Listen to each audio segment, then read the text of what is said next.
Spoštovane dame in gospodje, projekt Ključ, vrhunec, Tehnični muzej Nikola Tesla Zagreb in sicer de facto ključ, o katerem govorimo. Ves čas že omenjam Goethevega Fausta, njegov vpliv na Teslo in Teslovo pričanje glede aktivacije Fausta v njegovem umu. In tukaj v tem muzeju nam to konkretno piše, skupaj z verzi, katere je recitiral.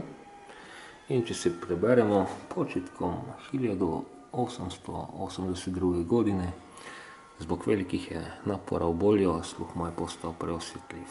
Sedaj si berite dalje sami. Recitirajući Goethevega Fausta, sinula mu je ideja o okretnome magnetskom polju.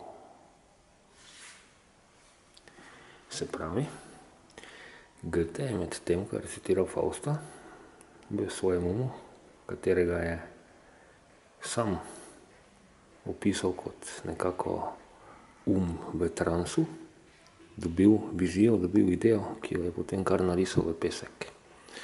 In recitiral je tole.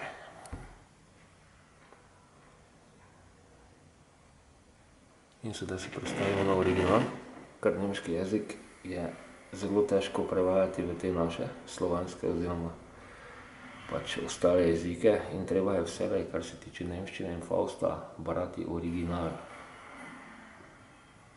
In kaj želim povedati je tole.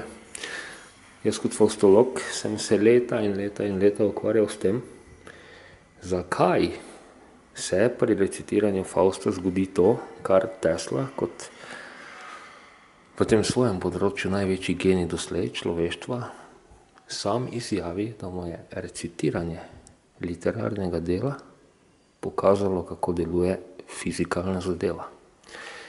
In gre za to, da se dejansko naš preklopi v popolno razumevanje univerzuma in delujemo dejansko intuitivno oziroma, če rečem kar takole, na način, kot bi de facto morali. In ker smo tukaj sedaj prišli v tem našem projektu in tolmačenju danes zelo pomembne točke, bom sedaj ta videoblog končal, kar pa dejansko pomeni sedaj povsem razumljivo pojasnjevanje, zakaj in kako Goethev Faust aktivira to, kar Tesla omenja.